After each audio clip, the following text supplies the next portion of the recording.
Assalamualaikum warahmatullahi wabarakatuh. Innal hamdalillah nahmaduhu wa nasta'inuhu wa nastaghfiruh wa na'udzu billahi min shururi anfusina wa sayyiati a'malina.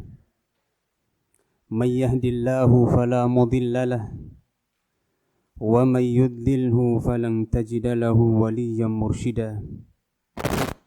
أشهد أن لا إله إلا الله وحده لا شريك له وأشهد أن محمدا عبده ورسوله الذي لا نبي بعد. يا أيها الذين آمنوا اتقوا الله حق تقاته ولا تموتن إلا وأنتم مسلمون.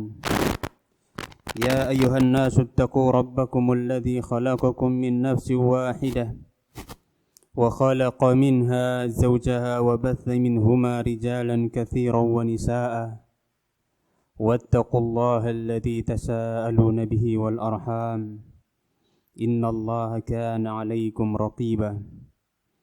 يا أيها الذين آمنوا اتقوا الله وقولوا قولا سديدا يصلح لكم أعمالكم ويغفر لكم ذنوبكم ومن يطع الله ورسوله فقد فاز فوزا عظيما. Amma ba'du. Para ikhwan dan akhwat yang semoga dirahmati Allah Subhanahu wa taala, kita bersyukur atas segala nikmat yang Allah Subhanahu wa taala berikan kepada kita. Nikmat yang tidak bisa kita hitung satu persatu. Wa in ta'uddu ni'matallahi la tuhsuha. Kalau seandainya kalian mau menghitung nikmat Allah Subhanahu wa taala, pasti kalian tidak akan mampu menghitungnya. Dari mulai kita tidur sampai kita tidur lagi, semuanya kita gunakanlah nikmat Allah Subhanahu wa taala. Kewajiban bagi kita lah bersyukur. La in syakartum la azidannakum wa la in kafartum in 'adzabi lasyadid.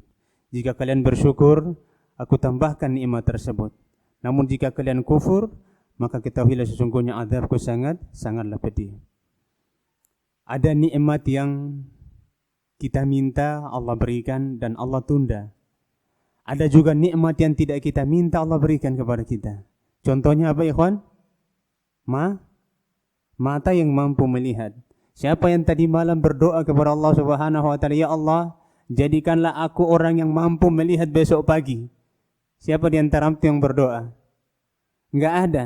Tapi Allah kasih itu nikmatnya sebagai bentuk kasih sayang kepada kita semua. Salawat serta salam semoga tercurahkan kepada Nabi kita, suri tauladan kita, Nabi Muhammad sallallahu alaihi wasallam, kepada keluarganya, para sahabatnya, dan kepada orang-orang yang senantiasa mengikuti mereka hingga hari kiamat nanti. Apa tema kita? Jangan sok. Pinter ya, Masya Allah. Ini tema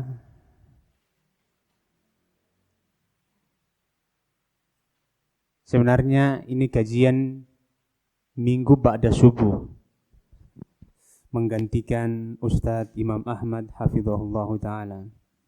Ini saja digeser oleh teman-teman, dijadikan minggu jam 10. Saya kemarin sempat bingung mau cari temanya apa. Saya tanya sama istri, Dek, mau pakai tema apa ini? Dah kasih apa sih tema, kata istri saya. Jangan sok pinter, katanya. Anda bilang gak nyindir ini kan? Gak nyindir ke saya bilang. Enggak lah, katanya. Ya, yang jelas tema ini kita pelajari sama-sama. Karena kita lihat ada beberapa postingan yang kita baca, ada sebagian ikhwan dan juga akhwat yang cenderung menyalahkan fulan dan fulan, ustadz fulan bersalah, ustadz fulan bersalah, dan lain sebagainya. Dalam masalah-masalah furu'iyah atau dalam masalah-masalah yang diperselisihkan dan diperdebatkan oleh para ulama kita, yang mana kita dianjurkan untuk toleransi pada masalah-masalah tersebut. Kemudian ikhwan dan akhwat yang semoga dirahmati Allah Subhanahu wa taala. Ilmu, kata para ulama kita, al-ilmu baharun la yanqati'. Ilmu adalah lautan yang tiada tepinya, yang tak bertepi. Semakin jauh kita masuk ke dalam lautan tersebut, kita akan tenggelam. Menuntut ilmu tak ditentukan dengan waktu dan juga tidak dibatasi oleh waktu. Menuntut ilmu tidak ditentukan dengan usia. Tua, muda, semuanya wajib belajar. Menuntut ilmu tidak ditentukan dengan jenis kelamin. Yang laki-laki maupun perempuan kita dituntut untuk menuntut ilmu. Menuntut ilmu harus penuh dengan pengorbanan. Jangan banyak cari alasan. Jangan banyak alasan dalam menuntut ilmu. Karena alasan antum akan membuahkan penyesalan di hadapan Allah Subhanahu wa taala. Kita dituntut untuk belajar hingga ajal menjemput. Kita dituntut untuk belajar hingga ajal menjemput kita. Imam Ahmad bin Hanbal rahimahullahu ta'ala ditanya oleh anaknya, "Ya abati, mata naqifu min talabatil ilmi?" Wahai ayahku, wahai orang tua yang aku sayangi, kapan kita berhenti menuntut ilmu? Apa kata Imam Ahmad bin Hanbal rahimahullah kepada anaknya? Hatta nurajjilu arjulana fil jannah. Sampai kita menginjakkan kedua kaki kita di surga. Ikhwan dan akhwat yang semoga dirahmati Allah Subhanahu wa taala. Kita diwajibkan dan dituntut oleh Allah Subhanahu wa taala untuk menggali ilmu hingga kedua kaki kita diletakkan di jannahnya Allah Subhanahu wa taala. Allah Subhanahu wa taala banyak memuji orang-orang yang berilmu. Sebagaimana Nabi Muhammad sallallahu alaihi wasallam juga banyak memberikan kabar gembira kepada mereka. Langkah gerak-gerik badan kita semuanya akan dimintai pertanggungjawaban oleh Allah Subhanahu wa taala. Luangkanlah waktu untuk belajar. Karena manusia yang paling sibuk pun telah meluangkan waktunya untuk belajar. Jangan banyak alasan. Nabi kita Muhammad sallallahu alaihi wasallam merupakan manusia yang paling sibuk. Tapi beliau juga menyibukkan diri dengan belajar. Kita lihat bagaimana Nabi kita Muhammad sallallahu alaihi wasallam, beliau pertama, jabatan yang beliau pegang pertama sebagai kepala negara. Tentunya akan sangat menyibukkan diri beliau. Yang kedua, beliau adalah pemegang kunci Baitul Mal. Itu harta, tempat penyimpanan harta. Yang ketiga, beliau sebagai panglima perang. Dan yang keempat, beliau adalah suami dari 9 istri. Istri antum berapa, Bendi? 1. Insyaallah ya. Nah, nambah enggak? Ya, takut dia istrinya dengar. Ya, itu Nabi kita Muhammad SAW. Maka kita harus meluangkan waktu kita untuk belajar. Sampai kedua kaki kita ini kita injakkan di surganya Allah Subhanahu wa ta'ala. Berakit-rakit dahulu, berakit-rakit ke hulu, berenang-renang ke tepian, bersakit-sakit dahulu, bersenang-senang kemudian. Ingat ikhwan, menuntut ilmu itu bersusah payah. Tidak ada orang menuntut ilmu senang-senang, enggak ada. Menuntut ilmu butuh pengorbanan dan butuh perjuangan. Oleh karenanya Imam Asy-Syafi'i rahimahullahu taala menyebutkan dalam diwannya, beliau mengatakan, "Akhi, lan tanalul ilma illa bisittatin." Wahai saudaraku, engkau tidak akan memperoleh ilmu kecuali dengan 6 perkara. Antum catat baik-baik ini dan antum perhatikan. Engkau tidak akan mendapatkan ilmu kecuali dengan 6 perkara. Apa kata beliau? Akhi, lan tanalul ilma illa bisittatin. Wahai saudaraku, sesungguhnya engkau tidak akan memperoleh ilmu kecuali dengan 6 perkara. Sa'unabbi'uka an tafsiliha bibayanin. Aku akan jelaskan kepadamu rincian-rinciannya. Yang pertama, dzukaun. Menuntut ilmu itu harus butuh kecerdasan. Ini yang pertama. Harus butuh kecerdasan, hati yang lapang, serta jiwa yang bersih. Ingat, kecerdasan bukan ciptaan kita dan kecerdasan bukan kemauan kita, tapi kecerdasan semata-mata diberikan oleh Allah Subhanahu wa taala yang harus kita syukuri. Dan yang kedua adalah wahirsun, semangat. Semangat untuk belajar. Wajtihadun, kesungguhan untuk mendapatkan ilmu. Wabulghatun, bekal yang cukup. Wasuhbatu ustadin, ditemani oleh ustad, belajar kepada ustad. Dan yang terakhir, watuluz zaman, lama waktunya. Menuntut ilmu butuh waktu yang lama. Jangan sampai tergesa-gesa dalam menuntut ilmu. Ikhwan dan akhwat yang semoga dirahmati Allah Subhanahu wa taala. Tema kita, jangan sok pinter. Manusia, bahkan kita semuanya, di awal ketika baru belajar itu merasa hebat. Ana ini kayaknya ini. Yang lain gak tahu, yang lain jahil. Itulah manusia. Tapi ilmu, ingat sebagaimana kita katakan dalam muqaddimah tadi, al-ilmu bahrun la yanqati. Ilmu adalah lautan yang tidak bertepi. Enggak akan terputus ilmu itu sampai kita mati.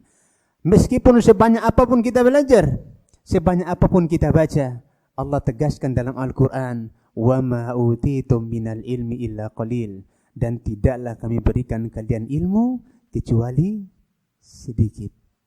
Hanya sedikit Allah kasih kita ilmu. Yang lainnya itu milik Allah Subhanahu wa ta'ala. Siapa yang mengulangi 6 perkara disebutkan Imam Syafi'i tadi, anak kasih hadiah. Fadhal. Habibi, tafadhal.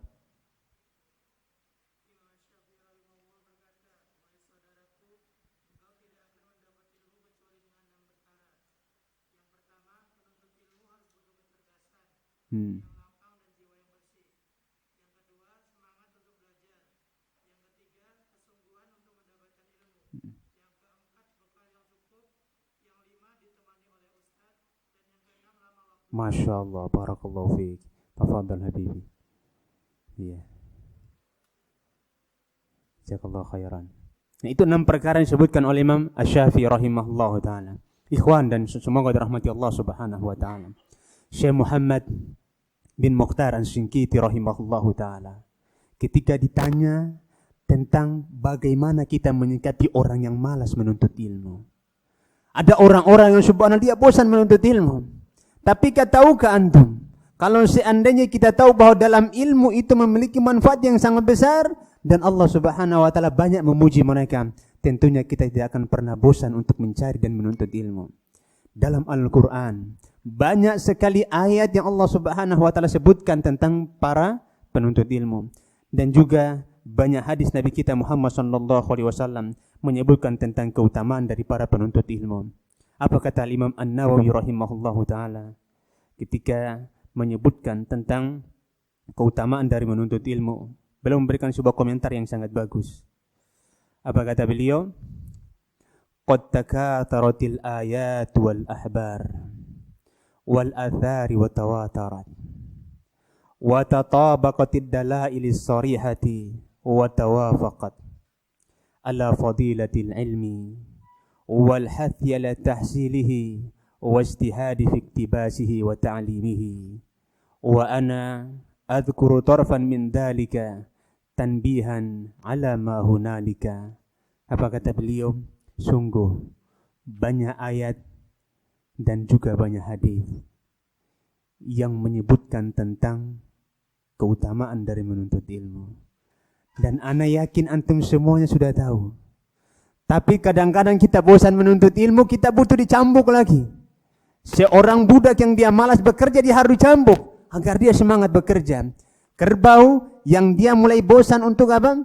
Membajak sawah, kita harus pukul dia, cambuk dia agar dia semakin semangat. Demikian pula kita manusia, tatkala kita udah loyo mau menuntut ilmu, kita harus dicambuk dengan apa? Dengan dalil-dalil, dengan siraman-siraman rohani agar semangat kita kembali bangkit. Ikhwan dan akhwat yang semoga dirahmati Allah Subhanahu wa taala. Apa yang Allah berikan kepada para penuntut ilmu, tidak Allah berikan kepada selain mereka. Dan apa yang Allah Subhanahu wa taala janjikan kepada mereka, tidak Allah janjikan kepada selain mereka. Yang pertama, ingat, para penuntut ilmu itu berbeda. Orang yang berilmu dengan orang yang tidak berilmu itu tentu jauh berbeda. Ingat ini yang pertama. Allah membedakan antara orang yang berilmu dan orang yang tidak berilmu. Apa kata Allah Subhanahu wa taala dalam surat Az-Zumar ayat 9? Qul hal yastawil ladzina ya'lamuna wal ladzina la ya'lamun. Apakah sama, katakanlah wahai Muhammad, apakah sama antara orang yang berilmu dan orang yang tidak berilmu? Tentunya tidak sama. Jangankan manusia, ikhwan, binatang saja yang diilmui dengan yang tidak diilmui itu berbeda. Saya akan memberikan contoh anjing. Antum tahu anjing? Kayaknya agak maju, biar yang di belakang-belakang nanti maju lagi. Fadal. Antum maju aja. Biar anak tanyanya mudah. Fadal maju. Silakan. Antum tahu anjing, ikhwan? Anjing, subhanallah, itu salah satu binatang yang bisa digunakan untuk berburu. Tatkala dia sudah diajari dan dia sudah diilmui, maka hukumnya berbeda dengan anjing yang belum diajari. Contoh, akhi Irwan misalnya punya 3 ekor anjing. Ingat, pelihara anjing tidak boleh ya, apabila untuk pelihara sebagai hiasan di rumah atau untuk diperjualbelikan. Yang diperbolehkan adalah untuk menjaga ladang, dan yang kedua adalah untuk berburu. Selain dari itu enggak boleh. Alasan Ustaz, bagaimana kalau kita pelihara anjing sebagai satpam agar dia menjaga keamanan rumah, juga enggak boleh. Yang boleh hanya 2. Apa itu? Menjaga ladang kita dan juga sebagai bentuk untuk berburu. Misalnya ladang kita banyak babi, kita pelihara anjing di kebun. Untuk apa? Untuk digunakan sebagai satpamnya ladang kita, maka tidak masalah. Nah, anjing kita, kata para ulama kita, kalau seandainya, dan ini disebutkan dalam Al-Quran surat Al-Baqarah, surat Al-Maidah ayat 4 atau ayat 5. Allah Subhanahu wa taala membedakan antara anjing yang berilmu dan anjing yang tidak berilmu. Ketika akhi Irwan punya 3 ekor anjing, digunakan untuk berburu. Ketika dilepas, diucapkan Bismillahirrahmanirrahim. Dapatlah seekor rusa. 3 ekor anjing ini mendapat seekor rusa. Ya, dapat. Dan ketika Irwan datang ke tempat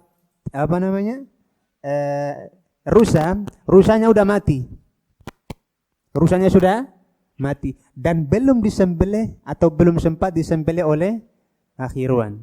Apa hukum makan anjing tersebut?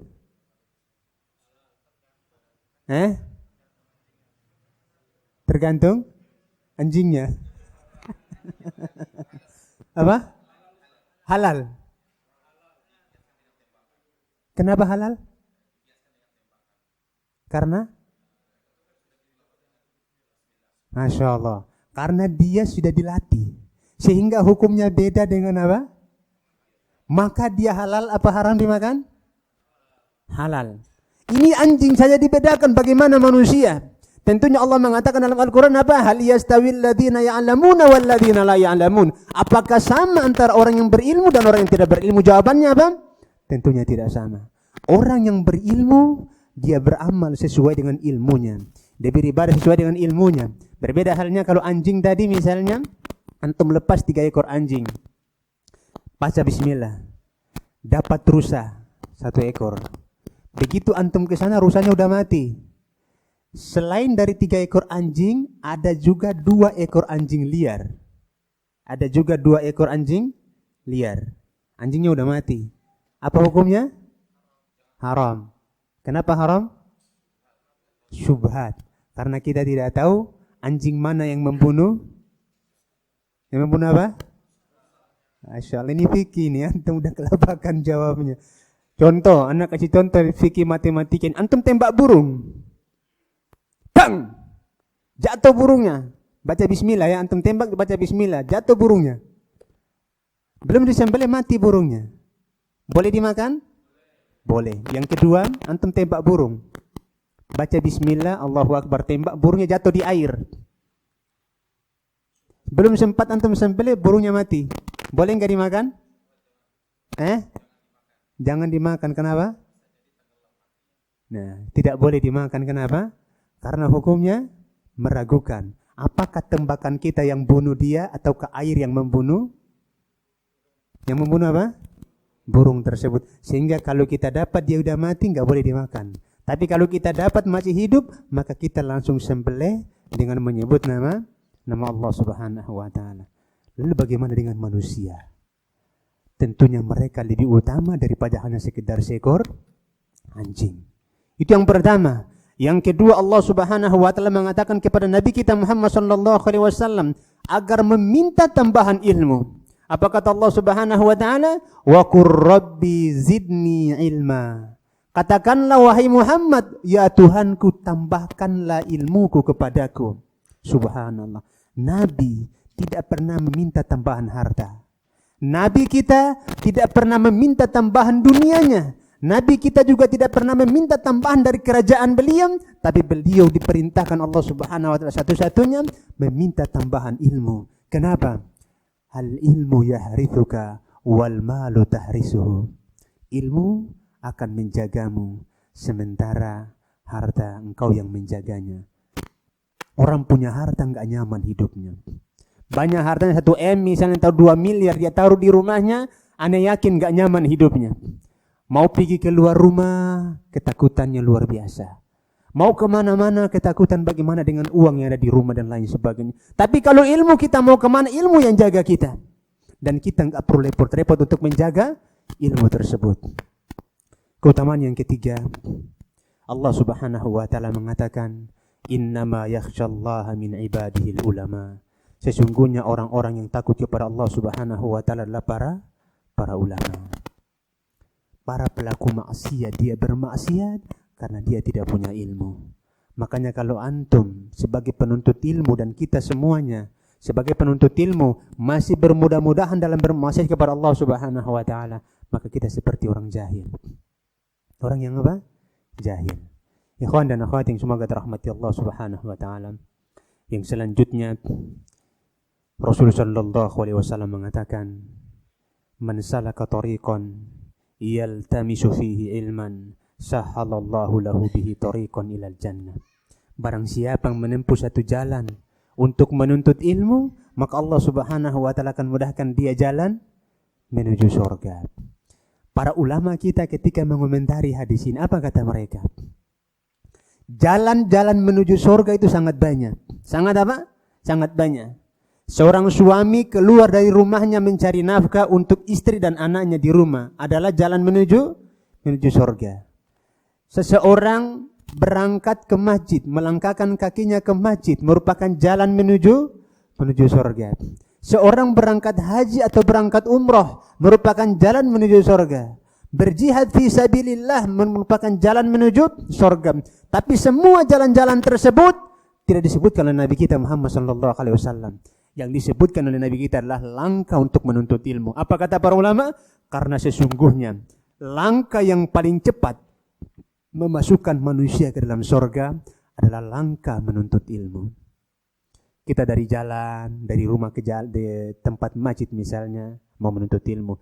Di tengah jalan kita tabrak mobil, meninggal dunia, mati dalam keadaan syahid.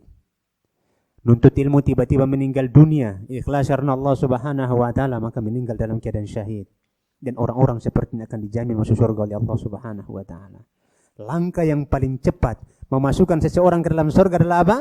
Langkah menuntut ilmu. Yang selanjutnya, Rasulullah sallallahu alaihi wasallam mengatakan dalam sebuah hadis yang diriwayatkan oleh Tirmidzi, "Ad-dunya mal'unatun." Dunia ini terlaknat. Dan apa yang ada dalam dunia ini semuanya terlaknat oleh Allah Subhanahu wa taala. Bahkan ikhwan wallahi, dunia ini tidak ada nilainya di mata Allah Subhanahu wa taala. Apa kata Allah Subhanahu Rasulullah sallallahu alaihi wasallam?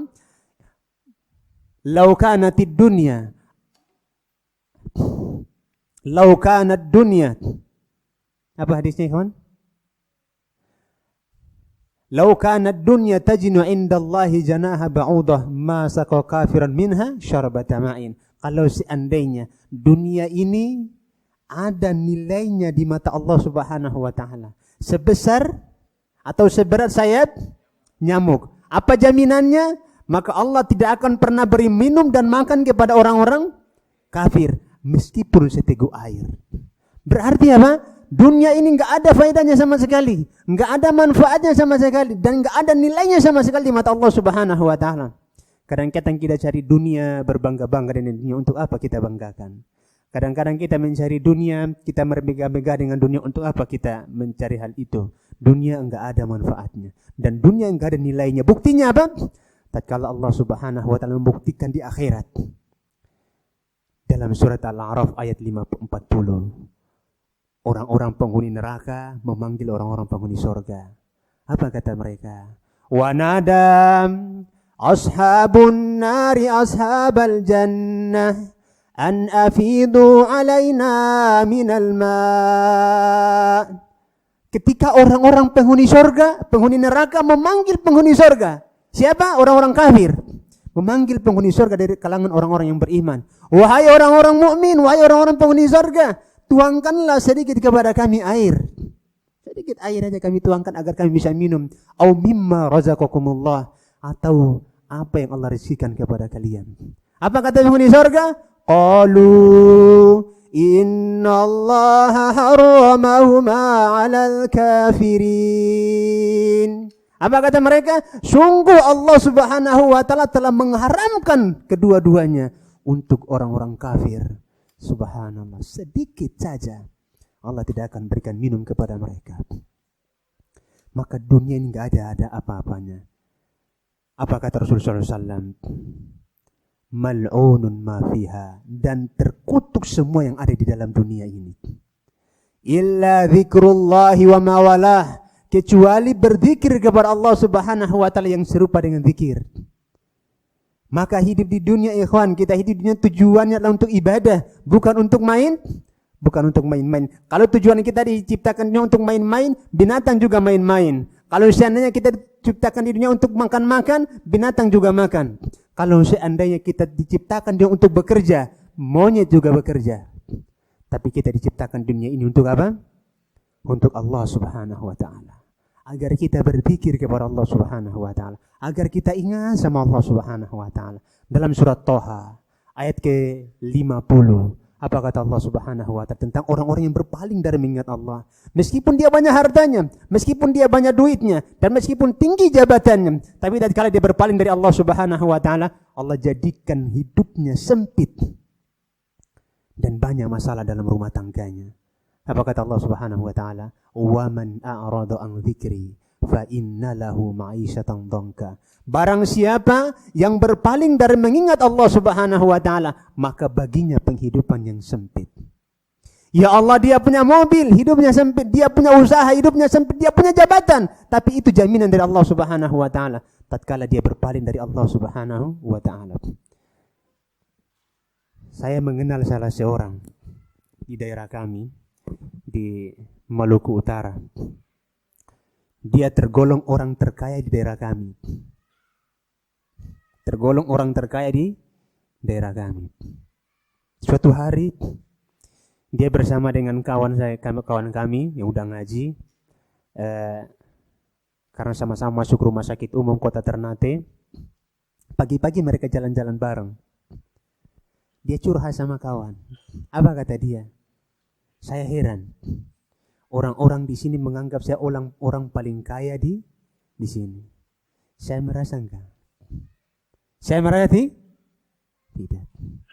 Kenapa? Banyak harta yang Allah berikan kepada dia, tapi ada satu nikmat yang Allah cabut dari dia. Apa itu? Nikmat sehat dan bahagia. Apa katanya? Harta saya banyak, tapi saya tidak merasakan kekayaan tersebut. Kenapa? Semua buah-buahan dilarang untuk saya makan, kecuali satu buah. Buah apa itu? Buah sirsak. Buah-buahan semua dilarang kecuali satu buah yang boleh dia makan, buah sirsak. Ada orang terkaya di Ngawi. Ini saya dengar ceritanya dari Ustaz Mujahid hafizahullah ta'ala. Bahkan dia punya perusahaan, mobilnya banyak. Tapi dia curhat, dia tidak pernah merasakan nikmatnya harta tersebut. Kenapa? Karena semua makanan telah dilarang untuk dimakan sama dokter, kecuali satu makanan yang bisa dia makan, nasi putih. Lalu bagaimana dia mau menikmati? Apa yang dia banggakan dengan hartanya? Apa yang harus dia banggakan dengan kebahagiaan? Apa yang dia banggakan dengan mobil yang banyak? Nah, antum punya berapa mobil? Enggak ada mobil ya? Masya Allah. Anak kasih hadiah lah. Tafadhal. Tafadhal. Enggak punya mobil, tapi antum makan semuanya kan? Nah, pemakan segalanya. Lebih bahagia kita enggak punya, tapi kita bisa makan semua. Antum lihat tukang becak, subhanallah. Ada orang keluar masuk rumah sakit, biayanya capek-capek, tukang becaknya santai, semua makanan yang di jalan dimakan dia. Mau lontong sayur, lontong nasi gurih, mau kikil, mau apa, semuanya dihantamnya, tak ada pantangan bagi dia. Tapi orang-orang yang berduit, makan ini takut, makan itu takut.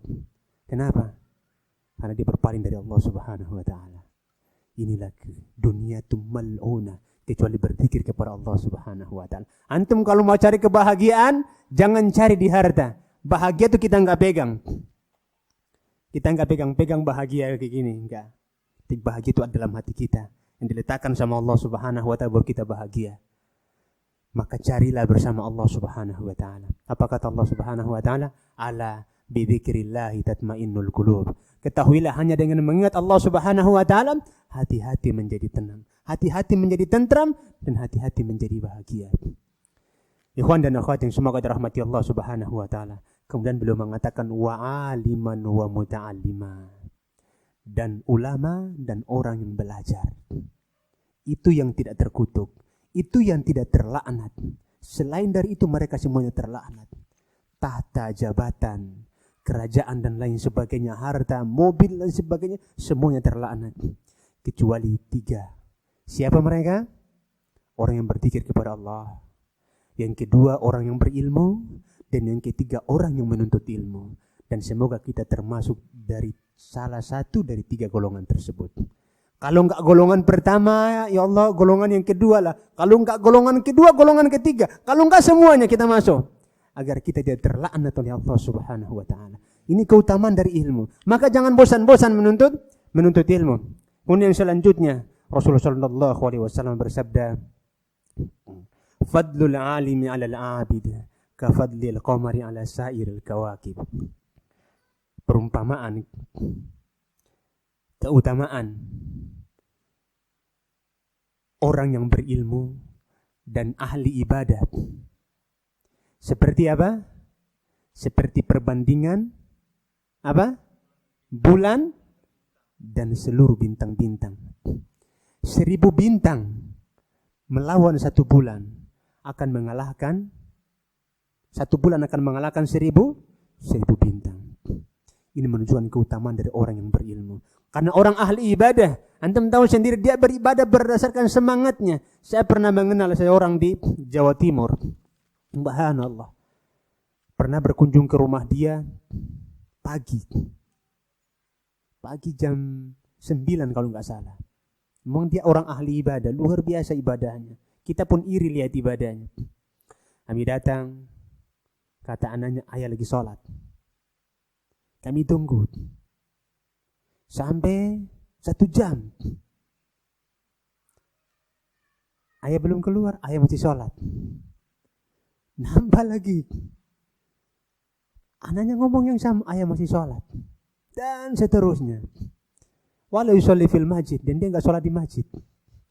Sholatnya di mana? Di rumah. Dia abid, tapi tak punya ilmu. Maka perumpamaan dia dengan orang yang berilmu itu seperti rembulan ala sairil kawakib. Oleh semua apa? Semua bintang-bintang yang ada di langit. Ini merupakan keutamaan daripada orang yang berilmu.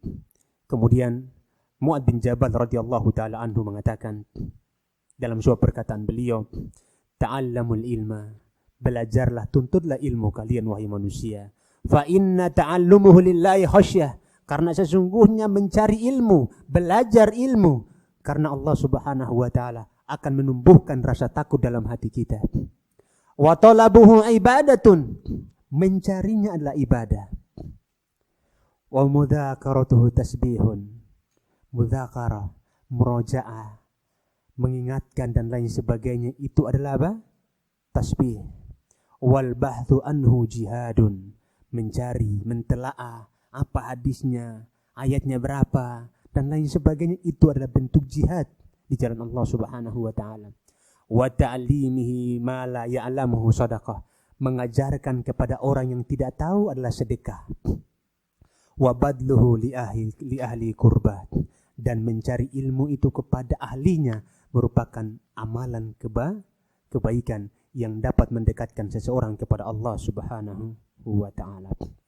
Al-Imam Asy-Syafi'i rahimahullahu taala mengatakan, "Man arada dunya fa alaihi bil ilmi." Barang siapa yang ingin menggapai dunianya, maka hendaklah dia mencari ilmu. Wa man arada al-akhirata fa alaihi bil ilmi. Barang siapa ingin akhirat, maka hendaklah dia menuntut ilmu. Ikhwan, subhanallah. Kadang-kadang melihat membaca perkataan Imam Syafi'i teringat dengan fenomena zaman sekarang. Kita menuntut ilmu di sebuah pesantren, dengan menuntut ilmu di sebuah sekolah agama yang memiliki legalitas hukumiyah.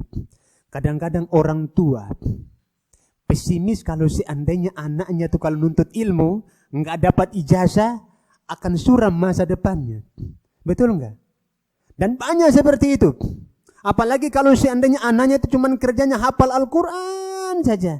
Dianggap anaknya ini akan tidak bekerja satu saat. Atau sekolahnya hanya agama saja.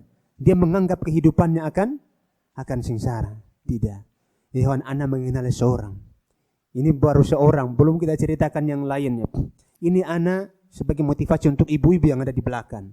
Dan untuk bapak-bapak. Agar anak-anak kita disiapkan sebagai generasi para penuntut ilmu yang melanjutkan tongkat estafet Nabi kita Muhammad SAW. Jangan pikirkan dunia mereka. Jangan pikirkan masa depan dia. Karena masa depannya bukan kita yang nanggung. Tapi siapa yang nanggung? Allah Subhanahu wa ta'ala. Antum udah punya anak belum? Antum tahu anak antum ke depan jadi apa? Enggak tahu. Antum tahu anak antum meninggal usia berapa? Enggak tahu. Dan kita enggak pernah tahu. Karena apa? Rezeki dia ditentukan Allah Subhanahu wa ta'ala. Anak mengenal seseorang. Dia enggak ada sekolah TK. Juga enggak sekolah SD. Juga enggak SMA. Tapi dia fokus untuk menghafal Al-Quran. Sampai di usia 12 atau 13 tahun, dia berhasil menghafal 30 juz Al-Quran. Di usianya 15 atau 16 tahun, dia mulai mengambil sanad qiraah. Yang akhirnya sampai saat ini dia sudah menguasai qiraah asrah. Di usianya beliau sekitar 18 tahun atau 20 tahun saat ini. Beliau cuma paket. Ya ikut-ikut paket. Subhanallah. 2016 kemarin. Beliau diterima sebagai mahasiswa resmi Universitas Islam Madinah. Dan di 2016 mereka mengadakan lomba Al-Quran. Mengadakan lomba apa? Al-Quran. Beliau dapat juara 1. Yang akhirnya beliau diberikan penghargaan langsung, beliau menerima langsung penghargaan dari Raja Salman. Tanpa perantara. Allah angkat dia karena dia jaga kitab Allah Subhanahu wa ta'ala. Ilmu juga sama. Anak-anak kita jangan kita pesimis. Kalau kita buka pesantren Al-Quran, misalnya suatu saat nanti kawan-kawan Tembung Sunnah buka pesantren Al-Quran, cuman pakai cek, masukkan anak-anak antum ke sana. Jangan pernah pesimis.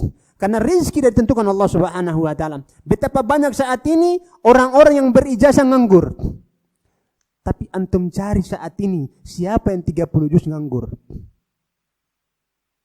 Sebutkan sama ana. Yang hafalnya 30 juz dia nganggur. Sebutkan sama ana. Enggak ada antum dapat. Dicari, diperebutkan orang di mana-mana. Ini kenapa?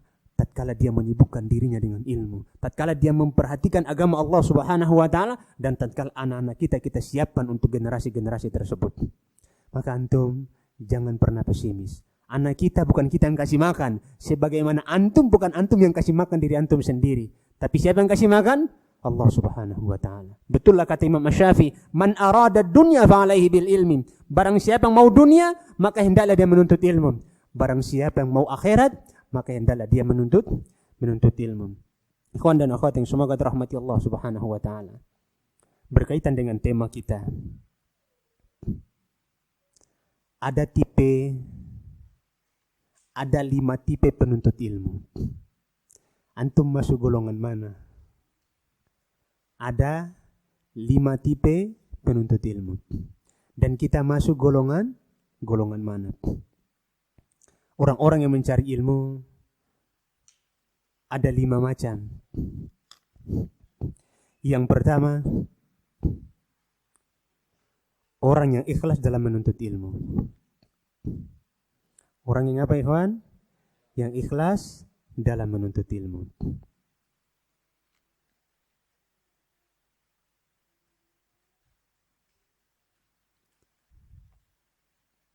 Siapa yang gak bawa buku? Yang gak bawa buku siapa? Yang gak bawa buku catatan. Tafadhol. Insyaallah. Silakan. Ini hadiah kan? Insyaallah. Silakan Pak. Abu Endi, antum gak bawa buku? Masya Allah. Barakallahu fiik. Biar kelihatan ini malasnya ini ya. Siapa lagi yang gak bawa buku? Masya Allah. Fadol. Tinggal 1. Masih banyak gak panitia buku-buku yang antum sediakan? Tafadhol. Lain kali. Tapi jangan ngantuk Bang Denny. Masya Allah. Barakallahu fiik. Ya. Ada 5 tipe penuntut ilmu. Antum bagian yang mana? Wujud. Tafadhol. Siapa yang belum dapat? Nah, itu antum kasihkan lagi ulung.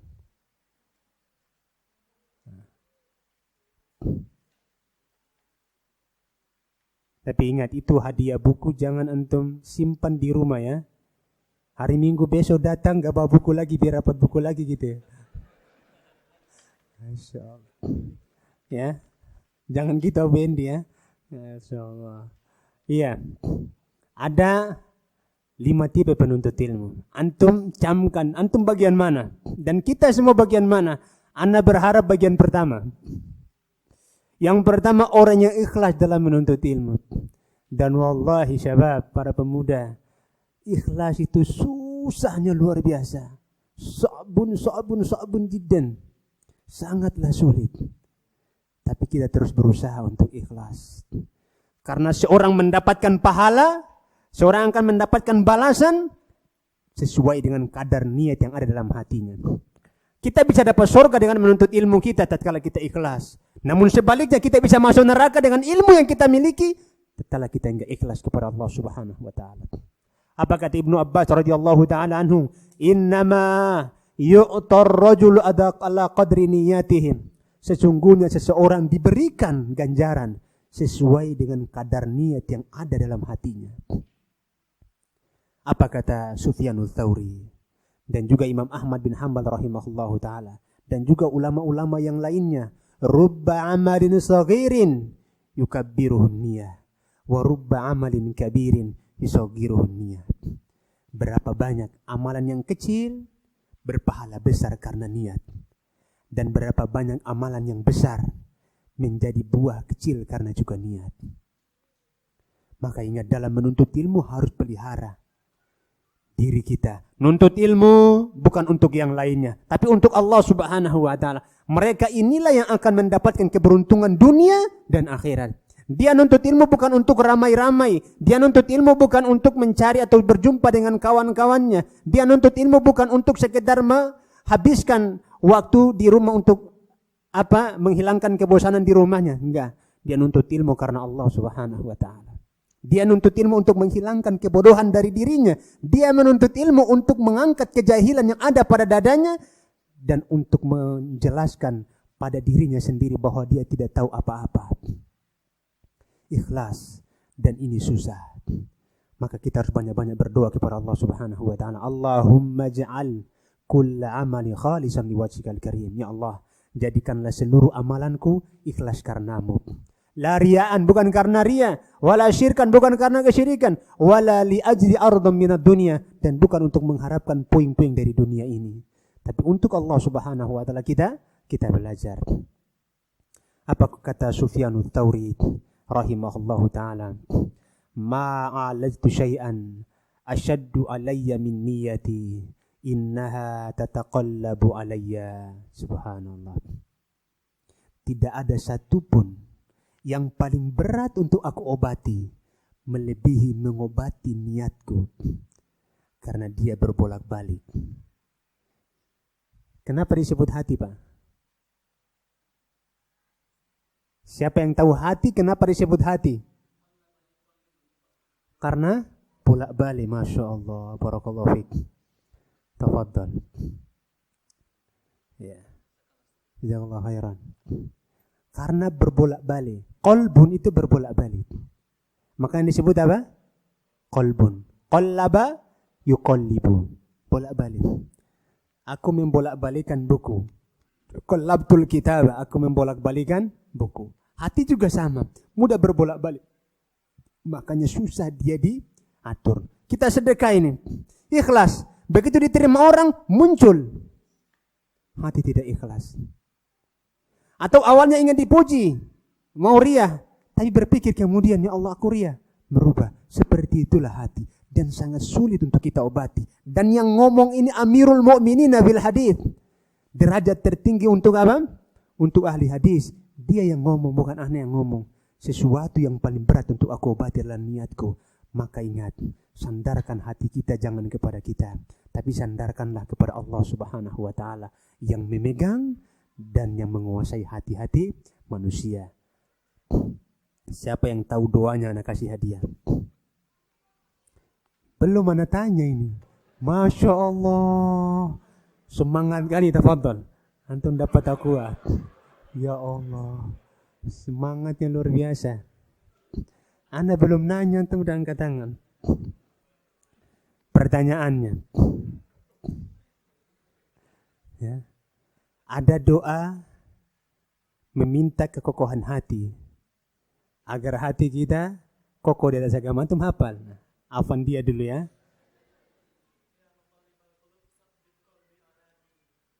Terus? Masya Allah, barakallahu fiik. Ya. Enggak sia-sia antum angkat tangan ya. Tapi antum bukan dukun kan? Bukan peramal kan? Udah diramal mungkin sama dia dari rumah tadi. Ini saya akan tanya pertanyaan ini, nah hafal ini. Ya.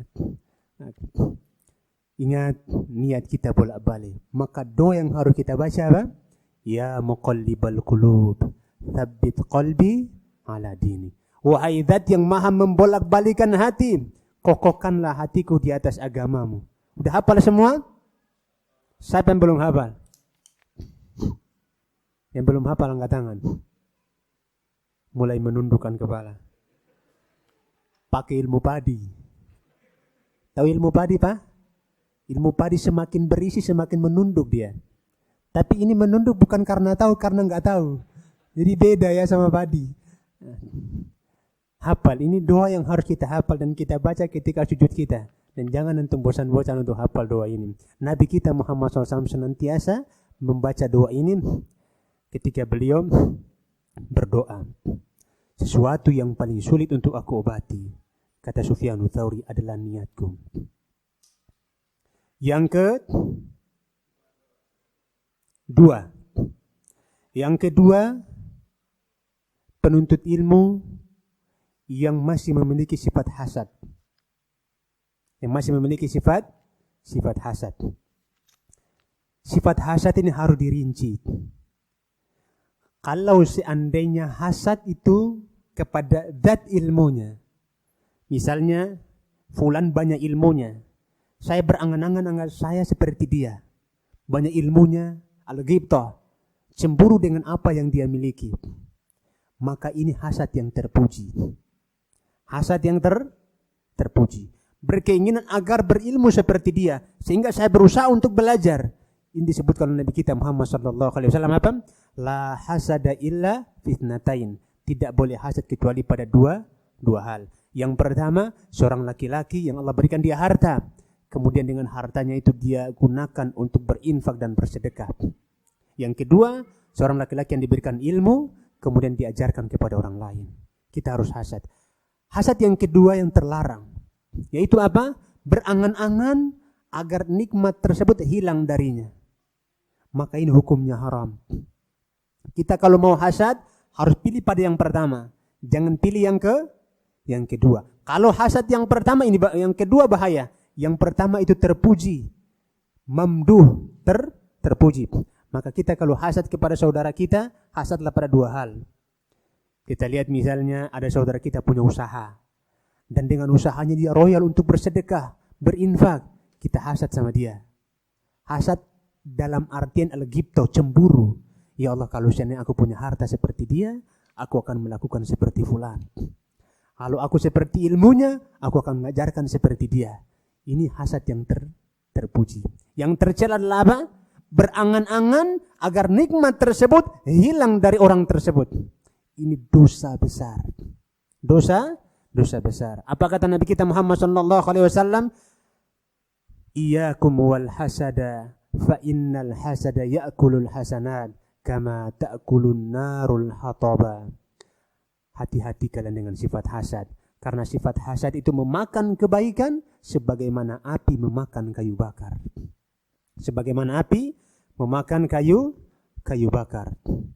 Oleh karenanya kita hasad pada yang pertama. Ini hasad yang apa, ikhwan? Terpuji. Kalau harta orang, dia beli mobil, kita hasad sama dia untuk apa? Dia nikah dua, kita hasad sama dia untuk apa? Dia bangun rumah, kita hasad sama dia untuk apa? Orang lain pakai AC, antum kedinginan. Ya, jangan seperti itu. Dan subhanallah, kalau hati kita selamat dari ini, dijamin oleh Allah subhanahu wa ta'ala masuk surga.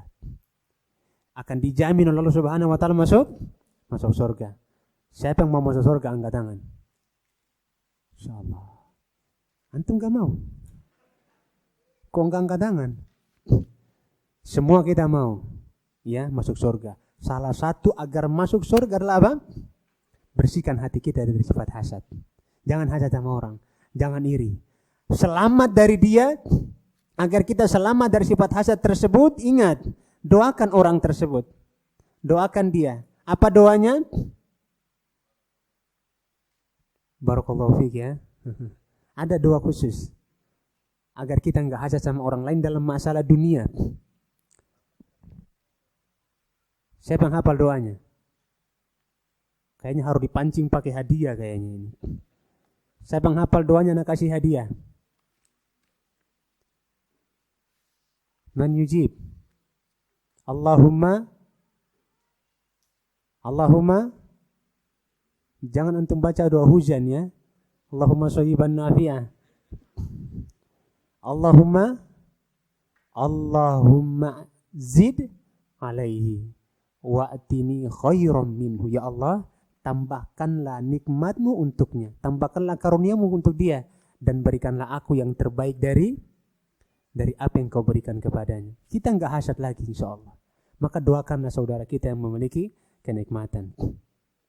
Antum ingat seorang laki-laki yang kurang masyhur di kalangan penduduk Madinah. Suatu hari Nabi lagi duduk bersama para sahabatnya. Apa kata Nabi? Sebentar lagi akan datang dari pintu sebelah ini seorang laki-laki calon penghuni surga.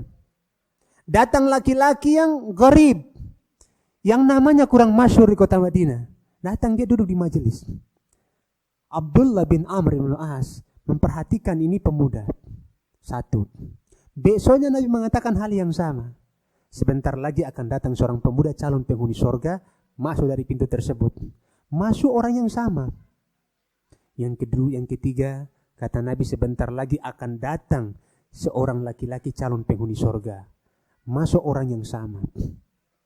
Abdullah bin Amr bin As penasaran amalan apa yang dia lakukan, sehingga Nabi Muhammad SAW menjamin dia masuk surga sebanyak 3 kali. Bukan main-main, ikhwan. Akhirnya pemuda ini pulang ke rumahnya, disampari oleh Abdullah bin Amr bin As. Ya ibna am, wahai anak pamanku, aku sedang punya masalah dengan ayahku, dan aku berjanji kepada ayahku tidak akan pulang selama 3 hari 3 malam. Bolehkah aku bermalam di rumahmu? Apa kata pemuda tersebut? Tafadhol, silakan, katanya. Ternyata ini adalah apa? Untuk mencari tahu apa amalan dia. Selama 3 hari 3 malam tidur. Dan di malam hari Abdullah bin Amr bin As bangun dan pura-pura untuk apa? Melihat amalan apa yang dia lakukan. Ternyata subhanallah, dia hanya melakukan amalan sholat malam dan sholat witir. Dan tambahan amalannya adalah apabila dia terjaga dari tidurnya, dia berzikir kepada Allah subhanahu wa ta'ala. Apa kata Abdullah bin Amr bin As? Kalau cuman ini aku lebih bisa. Kalau cuman ini aku lebih bisa. Subhanallah. Hari ketiga Abdullah bin Amr bin As mengatakan kepada sahabat tersebut, wahai anak pamanku, sebenarnya aku tidak punya masalah dengan ayahku. Hanya saja aku mendengar Rasulullah sallallahu alaihi wasallam mengatakan tentang dirimu 3 kali bahwa engkau adalah calon penghuni surga. Dan aku penasaran amalan apa yang kau lakukan. Apa kata laki-laki tersebut? Yang kau lihat, apa yang kau kerjakan, sebagaimana yang kau lihat selama 3 hari 3 malam di rumahku. Akhirnya Abdullah bin pulang. Abdullah pulang. Jarak 10 meter dipanggil oleh pemuda tersebut. Ya ibn Amtan. Wahai anak pamanku di sini. Ada apa? Ada satu amalan yang aku kerjakan. Ketika hendak membaringkan tubuhku ke atas ranjang. Apa itu? Ketika aku hendak membaringkan tubuhku ke atas ranjang, aku bersihkan hatiku dari rasa hasad, dengki, iri, dendam kepada sesama muslim. Apa kata Abdullah? Wallahi, ini berat untuk kita kerjakan. Inilah yang menjadikan engkau sampai pada derajat tersebut. Wa huwa thaqilun alaina. Dan ini sangat berat untuk kita kerjakan. Tapi mudah kalau Allah menghendaki. Dengan cara apa? Banyak-banyak berdoa. Jangan hasad. Saudara kita yang punya kemampuan, saudara kita punya harta, punya apa lain sebagainya, doakan dia. Dan jangan pernah hasad sama dia. Kecuali pada 2 hal tadi. Dia punya harta dan dia hambur-hamburkan untuk bersedekah di jalan Allah subhanahu wa ta'ala. Dan yang ketiga, dia punya ilmu dan diajarkan di jalan Allah subhanahu wa ta'ala. Yang ketiga, jenis orang yang ketiga adalah orang yang menuntut ilmu riyaan, karena ria. Na'udzubillah tsumma na'udzubillah. Hati-hati. Nuntut ilmu karena ria, tempatnya di neraka. Apa kata Rasulullah sallallahu alaihi wasallam? Man talabal ilma mimma yubtagha bihi wajhullah la yata'allamu illa liyusiba bihi aradan minad dunya lam yarih raihatal jannah. Siapa saja yang menuntut ilmu, seharusnya dia tuntut ilmu tersebut untuk Allah subhanahu wa ta'ala. Dan dia tuntut untuk mendapatkan sedikit dari dunia, maka dia tidak pernah mencium bau surga. Ria ingin dipuji orang untuk mendapatkan ini dan itu, agar dibilang wow dan lain sebagainya. Udah buang sifat ini. Rugi Han. Harta kita buang, waktu kita habiskan, tapi kita tidak dapatkan dari amalan yang kita kerjakan, kecuali nerakanya Allah subhanahu wa ta'ala.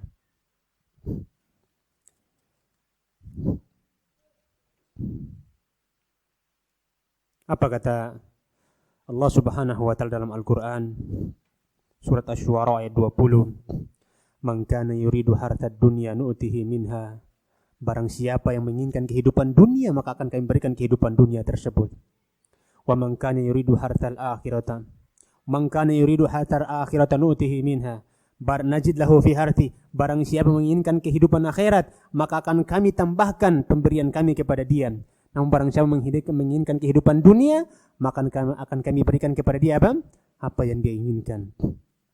Kemudian Rasulullah sallallahu alaihi wasallam bersabda, Inna awwalun nasi yuqda yaumal qiyamati rajulun.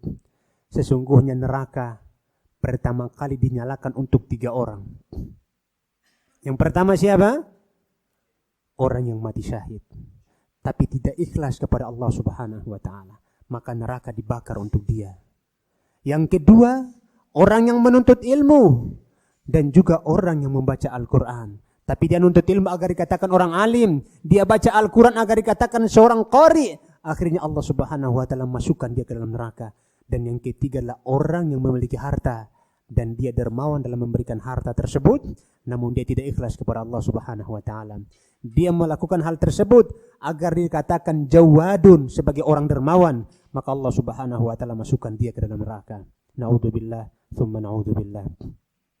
Dan yang keempat, ini berkaitan dengan tema kita. Orang yang bangga diri, sombong, serta meremehkan. Orang seperti ini tidak akan mendapatkan ilmu. Apa kata para ulama kita? Al-ilmu harbun lil muta'ali, kasailu harbun lil makanil ali. Orang yang sombong, orang yang bangga diri. Inilah aku, inilah saya, aku lebih tahu daripada fulan, lebih tahu dari dia. Ustadz ini anak udah begini dan begitu dan lain sebagainya. Orang seperti ini berbahaya. Dan juga sombong. Dan juga orang yang sombong. Apa kata para ulama? Al-ilmu harbun lil muta'ali. Ilmu itu adalah musuh bagi orang-orang yang sombong. Ilmu tidak akan berteman dengan orang-orang yang sombong. Kasaili harbun lil makanil ali. Sebagaimana air mengalir, itu musuh bagi tempat yang tinggi. Betul nggak ikhwan? Gunung airnya ngalir di bawah, mungkin ke air itu naik? Tak mungkin. Demikian pula apa? Demikian pula orang yang sombong. Merasa dirinya sudah pinter, merasa dirinya sudah tahu, merasa dirinya sudah menguasai apa-apa. Padahal ketika ditanya satu masalah nggak tahu. Ditanya satu masalah nggak tahu. Ana mau uji antum ya. Tapi ana tunjuk. Bukan berarti antum nggak tahu ya. Tapi ana mau nguji. Jangan nunduk. Wajah-wajah mulai menunduk.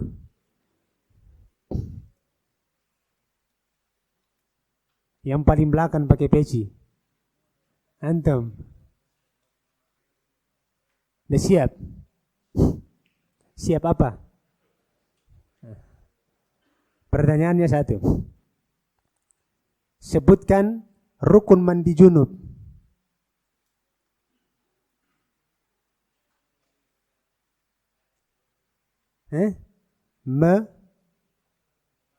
Membasahi seluruh tubuh. Yang kedua, niat. Yang ketiga, nggak ada lagi. Berarti 2. Masya Allah. Rukun mandi junub ada berapa? 2. 2 apa 6? Yakin antum? Rukun mandi junub itu 2. Tapi banyak orang nggak paham. Banyak antum yang baru tahu kan? Oh katanya. Kenapa? Kita masih butuh ilmu. Jangan sok tahu. Jangan sok pinter ikhwan. Kita sendiri aja subhanallah. Imam Malik bin Anas rahimahullah ta'ala. Ketika ditanya 40 soal ditanyakan kepada beliau, hanya 3 atau 4 soal yang bisa dia jawab. Imam Darul Hijrah. Lalu bagaimana dengan kita yang sudah merasa wow dan lain sebagainya? Saya pernah bertanya kepada salah satu ustadz.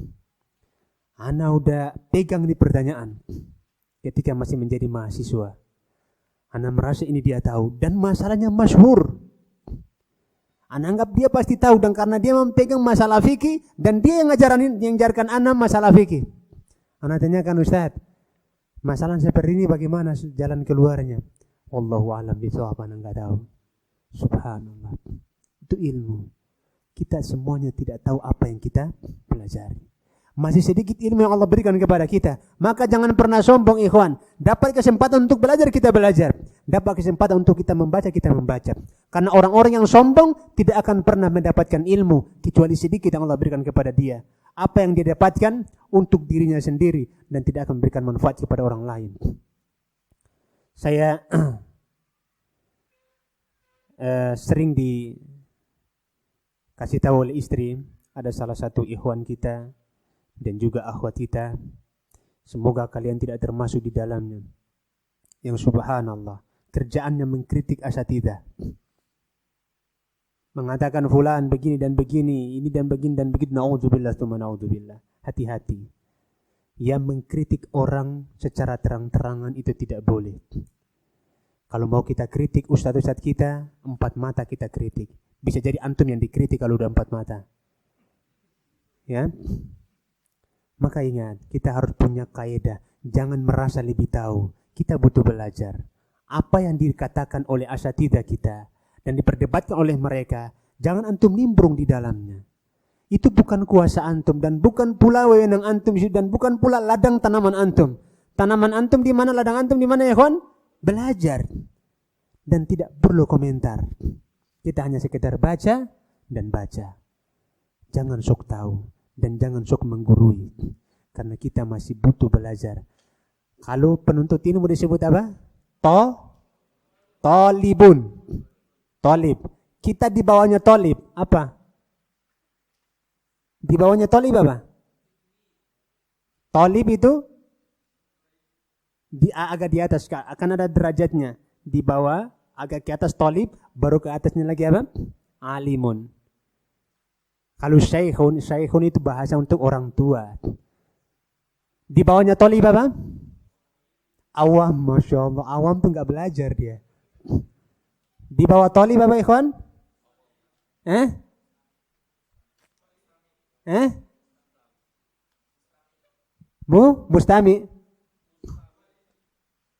Mustami.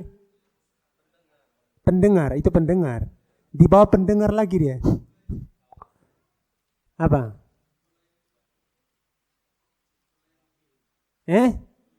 Tuwailib. Masya Allah, barakallahu fiik. Bukan Abu Husain At-Tuwailib ya. Bukan Sony Ranata. Fadal. Tuwailib. Tolib, tasgirnya Tuwailib. Kita bukan tolib tapi kita Tuwailib. Masya Allah, barakallahu fiik. Jangan-jangan antum hafal nama beliau makanya tahu. Ya yang lagi viral di internet ya. Itu adik kelas ana dulu waktu di pesantren. Ya adik kelas kita waktu di pesantren dulu. Dulu beliau salaf tapi menyimpang. Ya, setelah itu beliau menyimpang dari jalan yang benar. Dia di bawah saya 1 tahun. Di bawah saya 1 tahun beliau.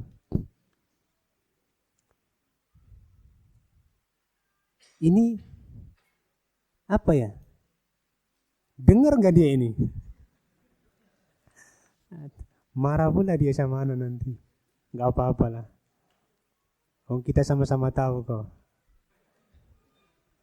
Iya. Ini orang yang sombong. Maka usahakan bersihkan diri antum dari sifat sombong. Karena orang yang sombong tidak akan mendapatkan ilmu. Kadang-kadang dia merasa dirinya lebih baik daripada orang lain. Kadang-kadang dia merasa dirinya lebih utama dari orang lain. Siapa yang tahu? Allah Subhanahu wa taala menegaskan dalam Al-Qur'an surat An-Najm ayat 32, "Fala tuzakku anfusakum huwa a'lamu biman ittaqa." Jangan kau mencucikan dirimu sendiri. Sesungguhnya Allah yang lebih tahu siapa yang paling bertakwa di antara kalian. Inna akramakum indallahi atqakum. Sesungguhnya orang yang paling mulia di sisi Allah Subhanahu wa taala siapa? Adalah orang yang paling bertakwa di sisi kalian, di sisi Allah Subhanahu wa taala. Yang terakhir, kita enggak pernah tahu. Ini bukan poin yang terakhir ya. Maksudnya yang terakhir dari poin yang ini. Yang terakhir apa kata Nabi? Kita enggak pernah tahu dengan apa Allah Subhanahu wa taala matikan kita. Dan dalam keadaan apa Allah Subhanahu wa taala cabut nyawa kita. Maka jangan pernah menganggap kita lebih suci dari orang lain. Jangan pernah menganggap kita lebih mulia dari orang lain. Jangan pernah ada dalam hati kita saya lebih banyak amalannya dari fulan dan fulan. Enggak. Justru kita harus merasa jangan-jangan amalan banyak yang saya kerjakan ini tidak sedikit pun diterima oleh Allah Subhanahu wa taala. Inna ahadakum la ya'malu bi amali ahli al-jannati hatta ma yakuna bainahu wa baina illa dhira' wa yasbiqu alaihi al-kitab fa ya'malu bi amali ahli an-nari fayadkhuluha. Salah seorang di antara kalian hidupnya itu mengamalkan amalan penghuni surga sampai jaraknya sudah dekat. Tapi catatan amalan mendahuluinya. Di akhir hayatnya, dia mengamalkan amalan penghuni neraka. maka akhirnya dia masuk ke dalam neraka tersebut. Apa kata Ibnu Hajar Al-Asqalani rahimahullahu taala? Kenapa orang tersebut seperti itu? Dikarenakan dia beramal amalan baik, mimma yabdu linnas, yang tampak bagi manusia. Tapi tatkala dia bersama dengan Allah Subhanahu wa taala, dia bermaksiat kepada Allah Subhanahu wa taala. Naudzubillah tsumma naudzubillah. Jangan sampai kita seperti itu. Maka hendaklah kita senantiasa merasa takut kepada Allah Subhanahu wa taala. Merasa butuh dengan ilmu, bukan merasa diri sudah cukup dengan ilmu. Apa kata Imam Asy-Syafi'i rahimahullahu taala? Man dhanna annahu qad istaghna minal ilmi. Barang siapa yang menyangka dirinya sudah tidak butuh belajar, fahuwa ajhalu ma yakun. Maka dia adalah orang yang paling bodoh yang kita temui. Barang siapa yang menganggap dirinya tidak butuh lagi belajar, maka dia adalah orang yang paling bodoh. Kata Imam Asy-Syafi'i rahimahullahu taala, kita butuh belajar terus dan jangan sok tahu. Katakanlah kita belum tahu apa-apa. Wa ma utitum minal ilmi illa qalil. Dan yang kelima, penuntut ilmu yang tergesa-gesa dalam menuntut ilmu. Tergesa-gesa dalam menuntut ilmu. Kadang-kadang para penuntut ilmu, subhanallah, pengen jadi ulama fi aqsaril muddati, pada waktu yang singkat. Ingin bisa baca kitab dalam waktu 6 bulan. Akhirnya apa? Futur. Banyak tergesa-gesa. Apa kata para ulama? La yanalul ilma ajulun wala malul. 2 orang. Tidak akan mendapatkan ilmu dan tidak akan memperoleh ilmu 2 orang. Yang pertama ajul, orang yang tergesa-gesa. Dan yang kedua malul, orang yang mudah bosan. Nelpon ustadznya, Ustadz, ini kawan-kawan lagi semangat belajar bahasa Arab ini Ustadz. Gimana kalau kita adakan bahasa Arab di Mubat? Bukalah kelas bahasa Arab. Yang hadir pertama 50 orang. 50 orang hadir. Hari kedua masih istiqomah. Hari ketiga masih istiqomah. Hari keempat mulai berkurang 10 orang. Hari ke-6 tinggal 6 orang. Seperti itulah. Mau tergesa-gesa. Pengen bisa baca kitab, tapi buru-buru. Nggak akan untuk bisa belajar. Nggak bisa belajar, ingat. Belajar itu butuh waktu yang panjang. Butuh waktu yang lama. Belajar bahasa Arab sesingkat-singkatnya 4 tahun. 4 tahun. Itu pun nggak cukup. Anak pribadi belajar bahasa Arab baru bisa lancar bahasa Arab 6 tahun, ikhwan. Itu pun hampir setiap hari belajar. Antum sebulan 2 kali pertemuan. Mau 6 bulan bisa baca kitab. Ilmu wangsit namanya. Ya, harus sabar. Kita betul-betul sabar belajar. Jangan buru-buru. Jangan tergesa-gesa. Ya. Ya, 5 menit lagi kita akan tanya jawab insyaallah taala. Para ulama kita mengatakan la yanalul ilma ajulun wala malul. Tidak akan memperoleh ilmu 2 golongan ini. Siapa dia, ikhwan? Orang yang tergesa-gesa. Dia pengen menguasai kitab fikih pada waktu yang singkat. Pengen bisa baca buku pada waktu yang singkat. Nah, mustahil. Muhalun. Itu satu hal yang sangat mustahil. Karena kita butuh apa? Butuh kesabaran dalam menuntut ilmu. Sebagaimana dikatakan Imam Asy-Syafi'i rahimahullah ta'ala tadi pada poin yang ke-6. Apa itu? Watuluz zaman. Lama waktunya. Bukan singkat belajar itu. Dan bukan gampang. Ya, 4 tahun itu pun kurang. Ya, 4 tahun itu kurang. Karena saya sendiri dari SMP udah mondok. Itu pun belum bisa baca buku. 3 tahun. Masuk lagi pesantren di Yogyakarta setelah SMA 2 tahun. Itu pun belum bisa baca. Belum terlalu bisa. Sampai kuliah. Itu baru mulai lancar. Berapa tahun butuh waktu? 6 tahun. 3 tambah 4, 7 tahun. Ya, belajar itu butuh waktu dan itu tidak cukup. Kita belajar harus lama. Jangan tergesa-gesa. Belajar tahsin juga demikian. Belajar Al-Quran juga demikian. Belajar fikih juga demikian. Belajar akidah pun demikian. Jangan tergesa-gesa.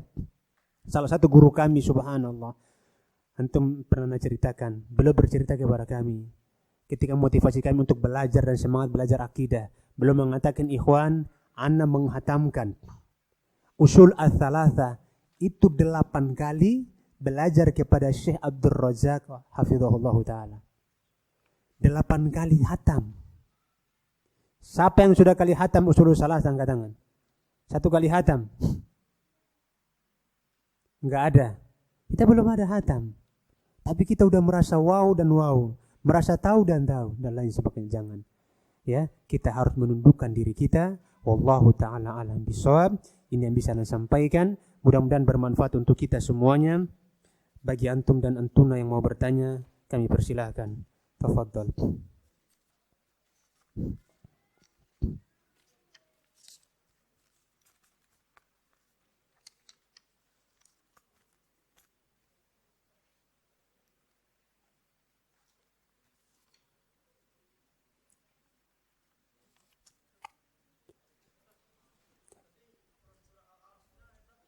Surat Al-A'raf, surat 4 ayat 40. 40 ke bawah coba antum lihat. 40 ke bawah. Ya, kayaknya 40.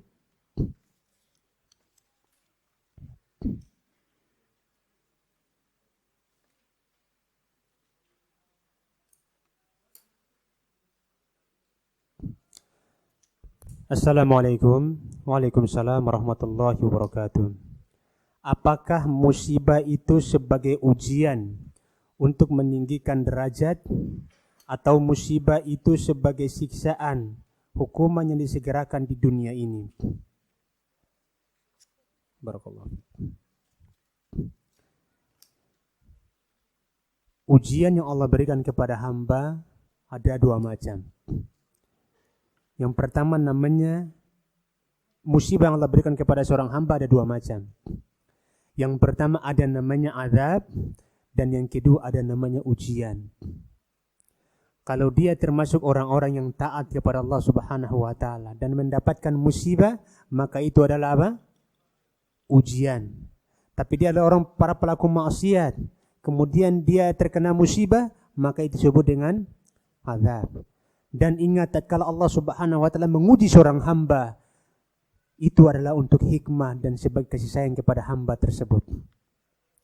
Ada 2 hikmah yang paling besar yang Allah Subhanahu wa taala tunjukkan kepada hamba-hambanya dalam rangka untuk menguji hamba-hambanya ketika Allah menguji hambanya. Yang pertama, untuk menghapus dosa-dosanya. Agar dia menghadap Allah Subhanahu wa taala tidak membawa satupun dosa. Dan yang kedua adalah untuk mengangkat dan meninggikan derajatnya di hadapan Allah Subhanahu wa taala. Dan kita harus bersabar terhadap ujian, harus bersabar terhadap apa? Musibah. Apa kata Allah Subhanahu wa taala? Innama yuwaffas sabiruna ajrahum bighairi hisab. Sesungguhnya Allah Subhanahu wa taala memberikan pahala kepada orang yang bersabar tanpa batas. Pahala yang tanpa batas. Allahu taala alam bisawab. Bismillah. Bagaimana menyikapi jika seseorang berselisih paham dengan kita mengenai masalah fikih salat? Contoh berselisih dalam bacaan zikir saat ruku atau sujud atau duduk antara 2 sujud dan menggerakkan jari saat tahiyat. Jazakallahu khairan. Ikhwan, dalam masalah fikih, anwa'ul adhkar, zikir-zikir dalam salat, itu semuanya bisa digunakan. Semuanya bisa digunakan dan tidak perlu antum perdebatkan. Ruku misalnya baca apa? Subhana rabbiyal azim wa bihamdi, subhana rabbiyal azim wa bihamdi, atau baca subuhun qudusun rabbul malaikati waruh, juga tidak masalah. Boleh, ya. Karena itu adhkar al-mutanawwi'ah, yang zikir-zikir yang bermacam-macam dan dia diganti-ganti. Insyaallah akan kita jelaskan pada pembahasan fikih di Mubaz setiap malam Jumat. Antum hadir terus. Insyaallah ketika sampai pada masalah sholat kita akan singgung masalah ini. Ya, yang kalau hal-hal seperti ini harus lapang dada, ikhwan, tidak perlu diperdebatkan. Karena masalah ini tidak pernah diperdebatkan oleh para ulama kita. Masalah zikir-zikir dalam sholat dan lain sebagainya tidak diperdebatkan. Maghrib antum pakai doa ini, Isya antum pakai doa yang lain, Duhur antum pakai yang lain, Subuh antum pakai yang lain pun terserah antum. Karena dia adalah apa? Semua zikir disebutkan oleh Nabi kita Muhammad sallallahu alaihi wasallam. Wallahu taala alam bisawab.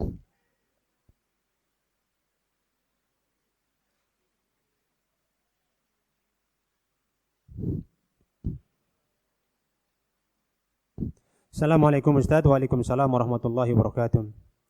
Bagaimana caranya mendakwai teman-teman jamaah T yang semakin hari semakin menjamur? Lalu adakan nasihat dari ulama ahlus sunnah terkait perkara ini. Antum kalau mau nasihatin mereka, belilah buku karangan Syekh bin Baz rahimahullahu ta'ala. Penjelasan tentang mereka. Buku saku.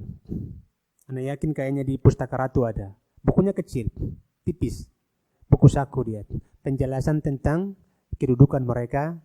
Ya, antum beli dikasih. Karena kalau antum yang ngomong, bisa-bisa antum yang jadi mereka.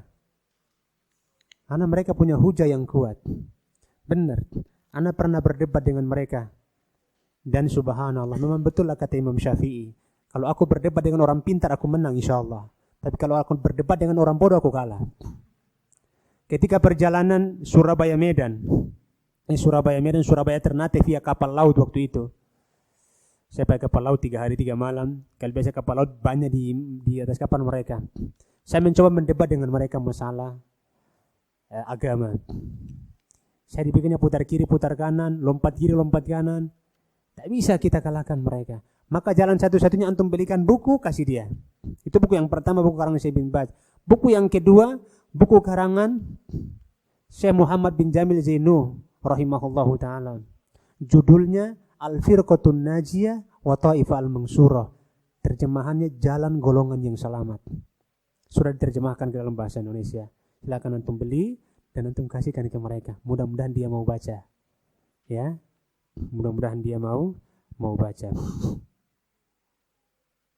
Masya Allah. Kayaknya suami yang bertanya ini. Bismillahirrahmanirrahim.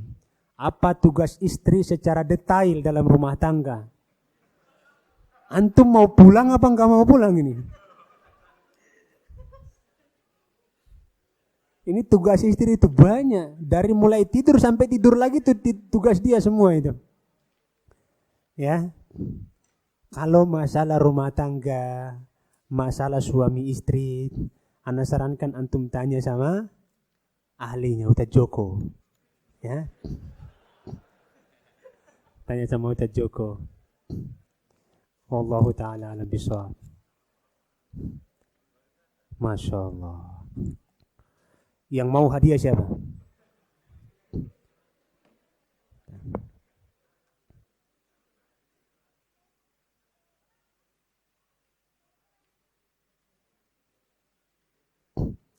Bismillahirrahmanirrahim. Assalamualaikum Ustaz. Waalaikumsalam warahmatullahi wabarakatuh.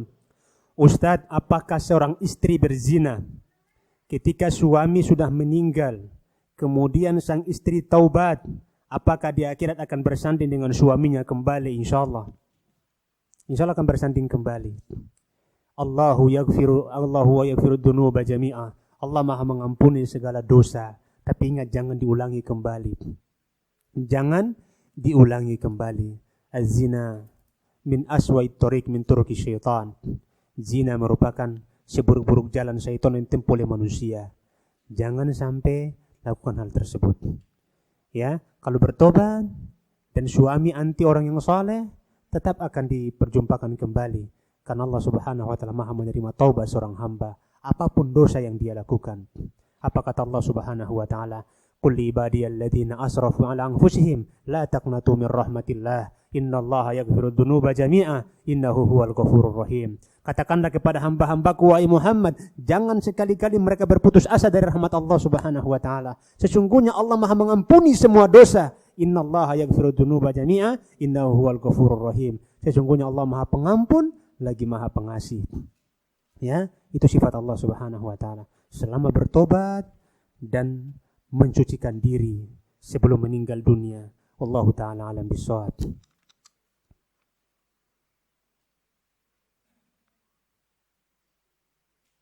Assalamualaikum Ustaz. Waalaikumsalam warahmatullahi wabarakatuh. Benarkah seorang wanita hamil tidak boleh merendam pakaian kotor karena takut anaknya nanti tuli atau budek.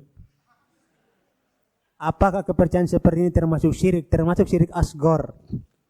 Termasuk syirik asgor. Ya, rendam pakaian bagi wanita itu enggak masalah. Kalau ibu enggak rendam pakaian, apakah suami yang harus nyuci selama 9 bulan 10 hari? Ya, enggak apa-apa. Ini kepercayaan yang tidak benar. Ya, tidak benar. Karena ini adalah kepercayaan yang dibuat-buat. Kadang-kadang suami yang buat ini. Biar istrinya apa? Rajin bergerak. Ya, kadang-kadang. Wallahu ta'ala alam bisawab. Bismillah Ustadz, bagaimana cara baik kita untuk mengajak kedua orang tua kita, terlebih suami kita untuk sama-sama menuntut ilmu sesuai yang diajarkan oleh Nabi kita Muhammad sallallahu alaihi wasallam. Belikan buku untuk mereka. Itu yang pertama. Yang kedua, doakan mereka. Yang ketiga, berakhlak yang baik kepada mereka. Sering Ana ceritakan kepada antum dan antuna semuanya. Ana berdakwah kepada paman Ana 7 tahun. 7 tahun, Ana enggak pernah nyuruh dia sholat. Enggak pernah suruh dia sholat. Dia tahlilan enggak pernah nalarang. Silakan tahlilan, punya antum sendiri, Ana bilang. Silakan. Ana enggak pernah ngurus dia mau tahlilan. Dia merokok enggak pernah nalarang. Ana hanya menyampaikan tentang bahaya rokok. Selama 7 tahun. Dan dia adalah orang yang paling anti dengan dakwah salaf. Paling sangat anti dengan dakwah salaf. Tapi tatkala hidayah itu telah menyapa, yang memiliki hati adalah Allah Subhanahu wa taala. Tapi satu yang kita jaga. Yang Ana jaga dari beliau adalah akhlak kita kepada beliau. Beliau kalau ngomong Ana enggak bantah. Walaupun dia salah, diam. Namanya orang tua enggak pernah mau disalahkan sama anaknya. Diam kita. Dia butuh apa? Dia mau makan misalnya, kita sediakan piring di atas meja makan. Dia mau mandi, kalau di Maluku dulu, di tahun-tahun dulu, itu mereka mau ambil sumur dalam air. Air dalam sumur itu pakai kerekan. Paman saya itu sukanya main bola kaki. Jadi kalau habis asar main bola kaki, enggak pernah sholat, jarang sholat. Sholatnya seminggu sekali, hari Jumat. Main bola kaki sore-sore, pulangnya nanti menjelang maghrib. Itu air baknya itu sudah saya penuhkan, saya isi dengan air. Biar ketika dia pulang kotor-kotor, dia enggak perlu apa? Narik timba lagi. Selama 7 tahun, ikhwan. Di penghujung tahun ke-7, baru beliau dapat hidayah. Beliau dapat hidayah. Itu pun hanya dengan 1 atau 2 pertanyaan waktu itu. Pertanyaan pertama yang beliau tanyakan, apakah melafatkan niat itu boleh atau tidak? Saya bilang enggak boleh. Saya bilang enggak boleh. Pertanyaan yang kedua, apakah orang yang baca Bismillahirrahmanirrahim, sebagaimana orang-orang tua kita di kampung, baca Bismillah terbang di atas air dia, bisa jalan di atas air. Apakah itu dikatakan wali? Saya bilang itu setan. Jangankan dia bisa terbang, dia berjalan di atas air, dia berjalan kemudian dia terbang pun, itu tetap tidak dibenarkan dalam Islam. Pertanyaan 2 ini beliau dapat hidayah. Kenapa? Tatkala Allah telah menginginkan kebaikan untuk seseorang, Allah akan bukakan pintu hidayah bagi dia. Maka jaga perasaan mereka. Kalau memang hal itu tidak menyakiti hati kita, ngapain kita bantah? Diam. Tunjukkan akhlak kita yang baik kepada orang tua kita. Tunjukkan akhlak yang baik kepada suami anti dan antuna semuanya. Jangan sampai semakin banyak ngaji, semakin buruk akhlaknya. Ya, akhirnya suami pun tidak mau ngaji selama-lamanya. Wallahu ta'ala alam bisawab.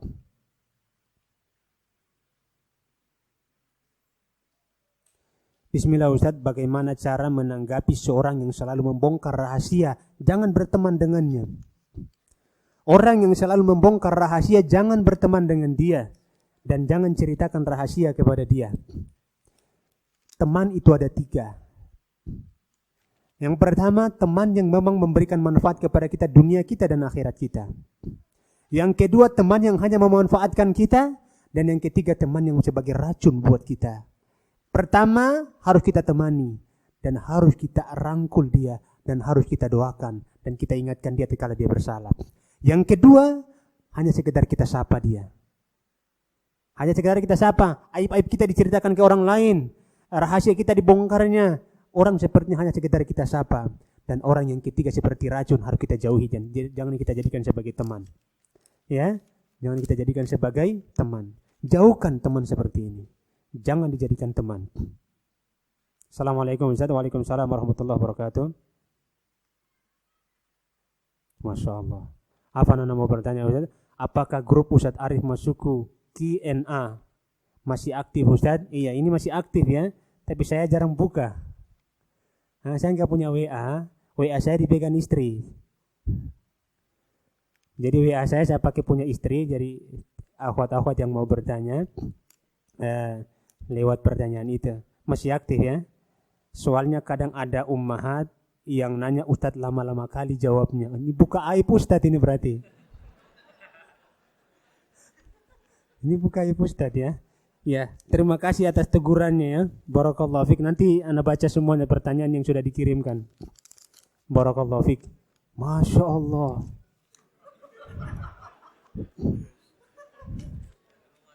Kita baca enggak? Memang betul-betul ibu-ibu ini. Habis waktunya? Duhur ya? Insyaallah. Bismillahirrahmanirrahim. Izin bertanya Ustaz, apakah belajar tahsin dan bahasa Arab juga wajib kepada guru yang bermanhaj salaf? Bahasa Arab itu ilmu alat. Tahsin itu, ingat belajar tahsin itu satu keharusan. Ya, tujuan untuk memperbaiki bacaan kita, terutama dia hukumnya wajib apabila berkaitan dengan hal-hal yang wajib seperti membaca surat Al-Fatihah. Belajar tahsin untuk membenarkan bacaan Al-Fatihah itu wajib. Karena dia merupakan rukun di antara rukun-rukun salat. Belajar bahasa Arab untuk seorang dai, dia siap menjadi dai, wajib atau sunnah? Wajib, sunnah. Hanya sebatas karena dia sekedar ilmu alat. Tapi dia merupakan al-fadlu. Kata Umar bin Khattab radhiyallahu taala anhu, ta'allamul arabiyyata fa innaha juz'un min dinikum. Belajarlah bahasa Arab karena sesungguhnya bahasa Arab termasuk separuh dari agama kalian. Bagian daripada agama kalian. Bismillahirrahmanirrahim. Ustadz, mohon nasihatnya bagaimana caranya supaya enggak suka pamer di sosial media Ustadz. Pamer tentang anak-anak yang soleh, suami yang perhatian, dan pemberian hadiah dari teman-teman. Mohon nasihatnya Ustadz, karena sulit sekali menghilangkan kebiasaan ini. Jadakallahu khairan, Masya Allah. Siapa yang masih suka pamer angkat tangan, anak kasih hadiah. Ikhwan yang masih suka pamer angkat tangan. Ibu-ibu yang masih suka pamer, berapa orang di belakang? Jangan ngaku ya, aib itu. Ingat apa yang kita pamerkan akan dimintai pertanggungjawaban oleh Allah Subhanahu wa taala. Itu aja, satu itu aja. Kita kalau mau posting apa-apa harus ingat apa yang kita posting akan dimintai pertanggungjawaban oleh Allah Subhanahu wa taala di mana? Di hari kiamat nanti. Hilangkan, jangan pamer-pamer. Syukuri apa yang Allah Subhanahu wa taala berikan.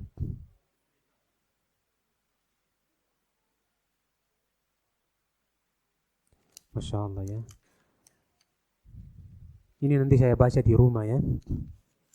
Panjang banget soalnya. Ikhwan-ikhwan sudah pada bosan, saya lihat pantatnya udah bergerak-bergerak ini. Ya, barakallahu fikum. Ya, mudah-mudahan apa yang kita sampaikan bermanfaat untuk kita semuanya. Kita tutup berkafur majelis. Wallahu ta'ala alam bisawab. Subhanakallahumma wa bihamdika. Asyhadu an la ilaha illa anta astaghfiruka wa atubu ilaik.